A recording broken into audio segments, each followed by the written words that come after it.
अनशन मंच से यहाँ पे आ गया, दिल्ली जाने वाले क्या क्या बात है? मुझे दिल्ली बुलाया गया है, मैं दिल्ली जाऊंगा और अपने लोगों का जो बात है मैं वो सामने रखूंगा।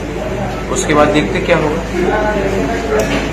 वो किसने बुलाया आपको सर दिल्ली में? गवर्नमेंट ऑफ इंडिया के ऑफिशियल्स ने बुलाया है और मैंने भी टाइम मांगा था और जब मैं बात कर रहा था तो वहीं से फोन आया कि आप प्लीज हंगर स्ट्राइक अभी मत कीजिए, दिल्ली आइए, हम लोग बात करेंगे और एक इसका सोल्यूशन निकालेंगे। अभी क्या बंद हो गए, चलेगा ये स्ट्राइक या नहीं? हम सेलिब्रेट नहीं कर रहे हैं जब तक राइटी में कुछ नहीं मिलेगा। हम लोग जो गलती किसी और ने किया था इससे पहले, वो गलती हम लोग नहीं करेंगे।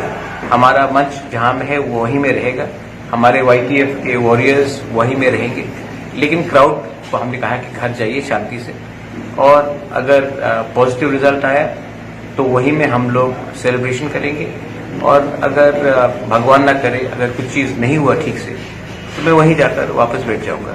लेकिन ये मेरा एक कमिटमेंट है कि जब तक हम लोग राइटिंग में गवर्नमेंट ऑफ इंडिया से हमारे कॉन्स्टिट्यूशनल सोल्यूशन का कोई सोल्यूशन नहीं मिलता, हम अपने लोगों को धोखा नहीं दे सकते। सेकेंड चीज है, आप लोग नॉन तिपरासा मीडिया से हैं, मैं आपको एक बात बोलना चाहता हूं कि हम लोग खिलाफ नहीं है कि जो भी बांग्लादेश से आए हैं, क्योंकि हम लोग अप्रिशिएट कर सकते हैं कि वहां में क्या अत्याचार हुआ, और कोई किसी को बाहर फेंकने के बारे में बात नहीं कर रहे हैं।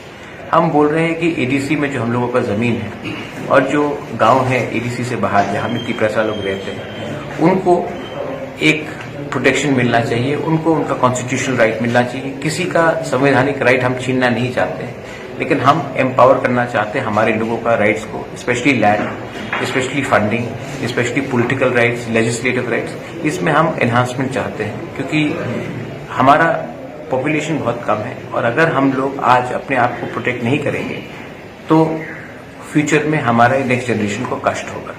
इसके लिए I appeal to all of you all कि जो मिस इन्फॉर्मेशन फैलाया जाता है वो आप उसको हटाइए, क्योंकि हम लोग वो पार्टी नहीं है जिसने अभी तक वायलेंस में कभी इंडल्ज किया है, और मैं कभी भी त्रिपुरा में वायलेंस नहीं देखना चाहता।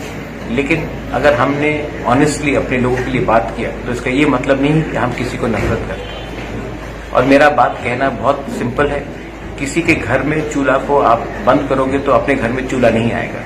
किसी के घर में चूल्हा जलता है तो हमारे घर में भी जलना चाहिए, हम वही मांग रहे हैं। हम नहीं बोल रहे कि उनका चूल्हा छीन कर हमें दे दो। यही मेरा मैसेज है। प्लीज आप लोग कोऑपरेट कीजिए। अगर आज तिपरासा उठेगा तो पूरा त्रिपुरा भी उठेगा। Thank you.